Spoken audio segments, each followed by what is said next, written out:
So ito na yung 1/4, ma'am. Sa dami kong natikman na lechon, ay halos karamihan sa kanila ay nakalimutan ko na yung lasa. Pero may nag-iisang lechon dito sa may palengke ng Talisay na nasa tabing dagat lang din, na talagang hanggang ngayon ay hindi ko makalimutan yung sarap. Ang lambot ng mga laman, tapos amoy tanlad na medyo manamis-namis ng konti yung mga laman. Tapos yung mga balat naman niya na may katamtamang alat at tamis din. Grabe guys, nakakabilib at ang galing ng pagkakaluto ng lechon nila dito. Dito sa Talisay City, dito matatagpuan, of course, isa sa mga pinakamasarap na lechon dito sa Pilipinas. For you to know, dito sa Talisay City, sinasabi nila dito nagsimula ang sinaunang lechoneros ng Pilipinas. At syempre sa tradisyon, legasiya, pinagpatuloy nila yung sarap, ang kagandahan ng paggawa ng lechon dito. Ang diferensya ng lechon Talisay compared sa other lechon areas, sobrang sarap, ang alat nandoon, ang aroma, at hindi na kailangan ng sarsa. Suka talaga ginagamit yan pang balanse, pero hindi na talaga kailangan ng sarsa dahil sa sarap at juiciness. Gusto mo malaman yan? I-try nyo.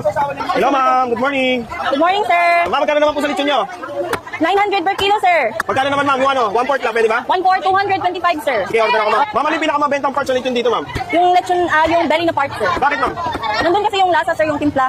Sige, pahinga ako na ma'am, pero 1/4 lang. Ayan. Okay, sir. Ma'am, ang dami kasing lechon sa buong Pilipinas. Ano ba yung pinagkaiba ng lechon Cebu sa ibang Yung lechon? lechon Cebu kasi, sir, yung lechon sa Talisay, sir, galing talaga yan sa mga ninuno namin.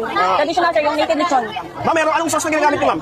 Yung homemade lang namin, sir, yung pinakulat. Kami lang yung gumawa. Wala siyang sarsa? Walang sarsa, sir. Bakit ma'am?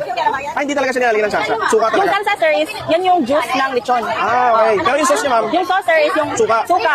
Kami lang gumawa. Okay. Sa mga pupunta dito, mag-open kami until 6 a.m. until 6 p.m. And punta lang kayo sa Mars Lechon. Ay, ano address niyo dito ma'am? Yung exact address niyo? Talisay Lechon Food Park. Tapos kung sa mga gusto magpa-deliver ma'am sa Cebu, pwede po ba? Pwede, Cebu. sir. Through Via Maxim. Ayan. So ito na yung 1/4 ma'am. Magkano po ito?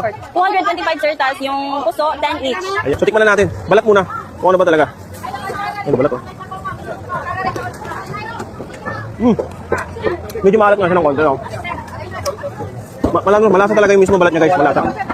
Yung alat niya, hindi naman sobrang alat. Yung parang lasang galing toyo. Ganun.